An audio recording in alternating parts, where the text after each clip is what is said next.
안녕하세요. 한의사 강영혁입니다. 세상을 살면서 참 중요한 능력이자 덕목 중에 하나가 바로 때를 잘 아는 게 아닐까 싶습니다.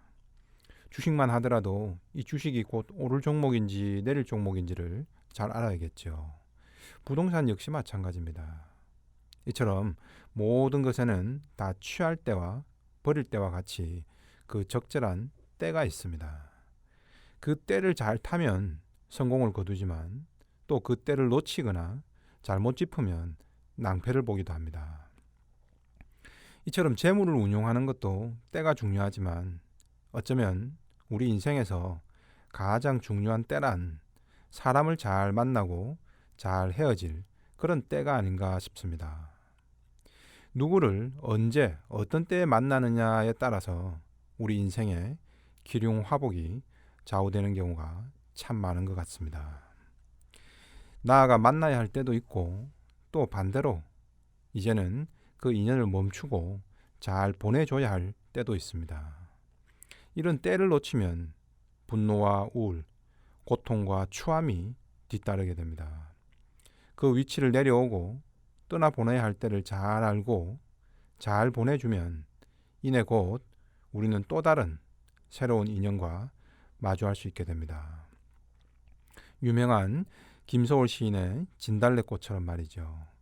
나보기가 역겨워 가실 때에는 말없이 고이 보내드려야 합니다. 현실적으로는 꽃을 아름따다 가실 길에 뿌려주지는 못할 망정 후련하게 마음 정리를 빨리 끝내버리는 게 나 자신에게도 좋습니다. 하지만 끝내야 할 인연을 제때 보내주지 못하고 자꾸 미련을 갖게 되면 결국 우울과 분노로 뒤엉켜진 한을 곱씹으면서 자기 파괴적인 에너지로 되돌아오게 됩니다. 그 상처는 상대가 아닌 바로 나 자신에게 가장 큰 화살로 돌아오게 됩니다.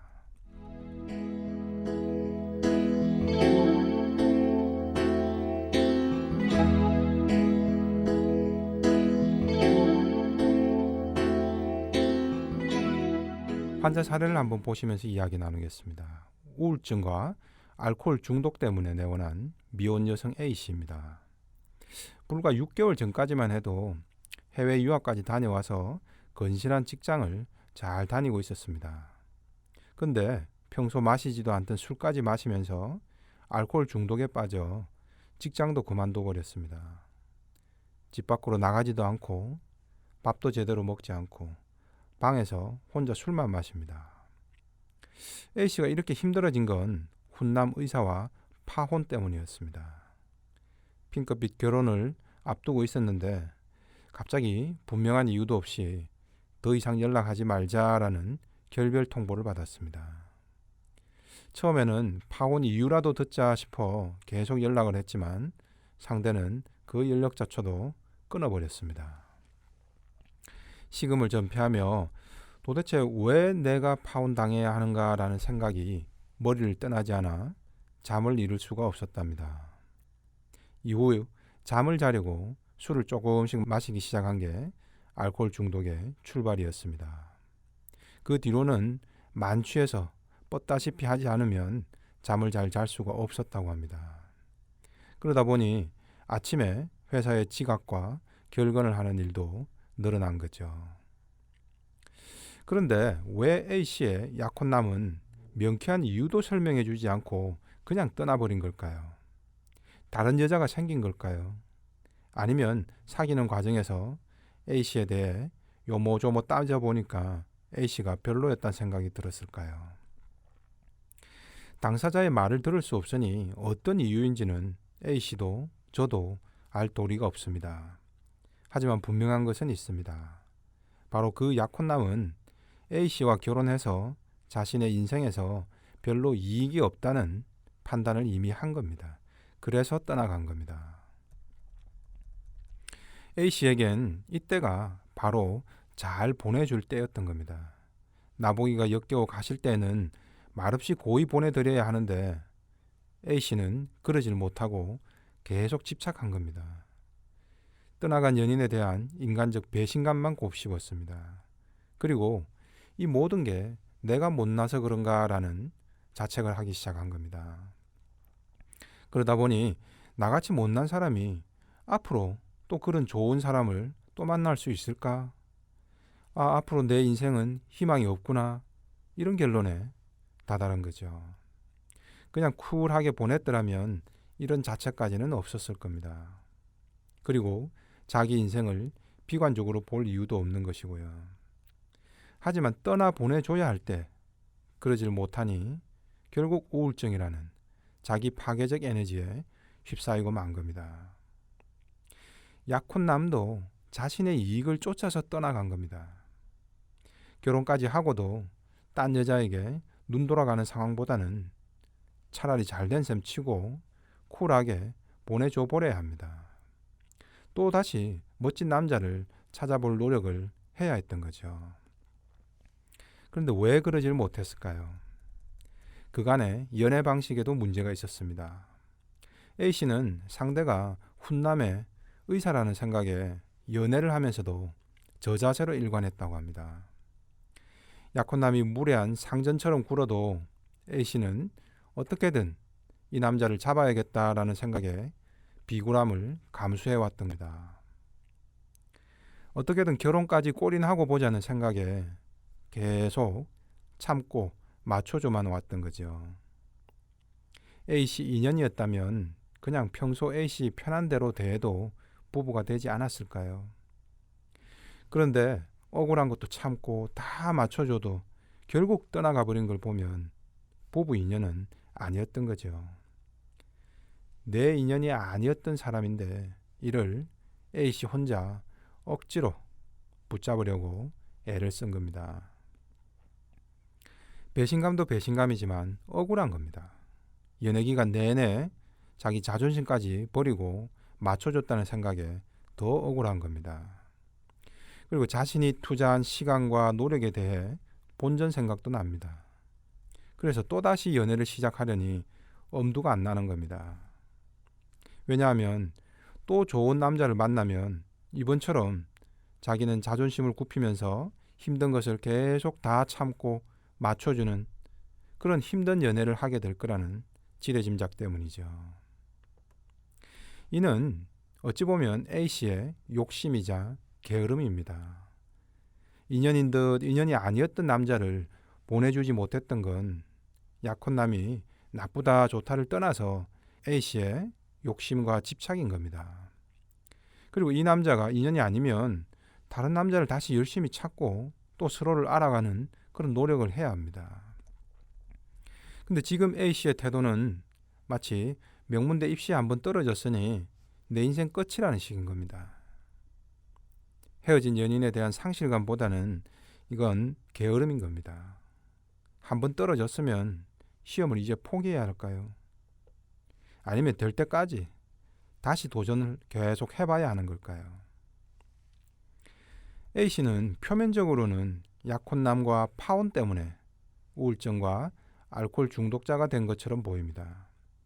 약혼남은 나쁜 놈이고 A씨는 피해자처럼 보이죠. 하지만 좀 더 냉정하게 보면 A씨 자신의 욕심과 게으름이 자기 중심을 잃고 자신을 파괴하고 있는 겁니다. 인연인 듯 인연이 아니었던 한 남자를 보내줄 그 때를 놓친 겁니다. 진달래꽃 아름다다 가실 길에 고이 뿌리지는 못해도 마음으로 욕 한 바가지라도 하면서 후련하게 끝내버리고 그냥 보내야 하는 겁니다. 그리고 빨리 더 좋은 인연을 찾는 노력도 게을리하면 안 되는 거죠. 자기 일에도 더 충실하고 외모도 더 열심히 가꾸고 하면 더 좋은 남자가 나타나겠죠.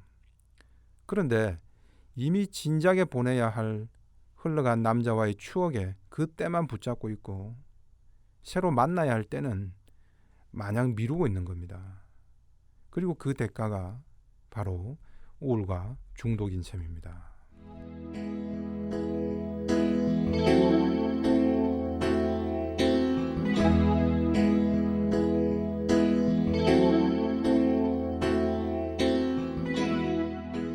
다음 사례는 분노 조절 장애로 내원한 여고생 B양입니다.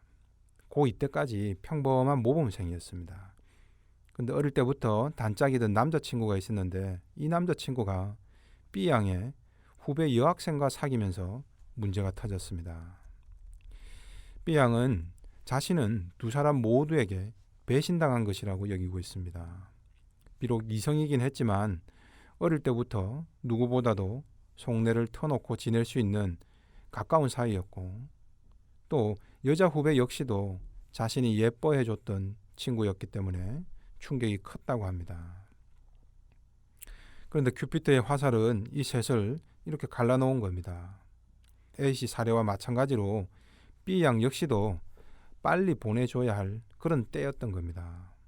근데 B양은 이런 배신감에 대한 보상심리 때문에 이후에 보란듯이 불량스런 남학생들과 어울렸다고 합니다. 공부는 점점 멀어졌겠죠.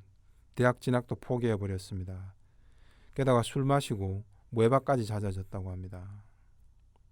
B양의 부모는 지난 10여 년을 자신이 지켜봐온 딸아이의 모습이 어떻게 불과 몇 개월 사이에 이렇게 돌변해버리는 건지 도대체 알 수가 없다며 울먹입니다. 공부는 뒤늦게라도 다시 시작하면 되지만 여자아이가 남자아이들과 어울려서 밤늦게까지 술을 먹고 필름이 끊겨서 외박을 하는 그런 위험한 상황을 가만히 두고 볼 수만은 없겠죠. B양의 부모는 집 밖을 못 나가겠고 그러면 또다시 B양은 부모에게 거칠게 반항하면서 가출을 해버리곤 했답니다. B양 역시 마찬가지입니다. 내 것인 듯 내 것 아니었던 남자친구나 여자 후배와의 잘 헤어져야 할 그런 때가 되었던 겁니다. 근데 이별의 때를 받아들이지 못하고 집착하다 보니 보상심리가 엉뚱한 쪽으로 발동해 자신의 삶과 미래를 파괴하는 방향으로 나아가고 있는 겁니다. 과연 B양의 남친과 여자 후배가 연인이 된 것이 B양 자신에게 불행이 닥친 걸까요? 아니면 오히려 B양이 친구 관계의 번잡스러움을 깨끗이 정리하고 공부에 더 집중할 수 있는 좋은 때가 닥친 것이었을까요?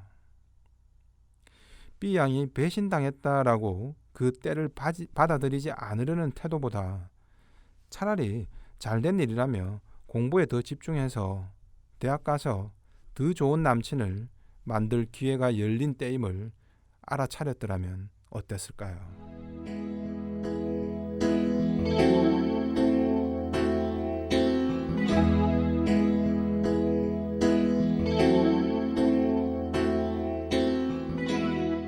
만남에 영원이란 없습니다. 당연히 사랑도 우정도 다 변합니다. 그 사랑이 우정이 좀 더 길게 가도록 조금 더 애쓰는 노력이 존재할 뿐이겠죠.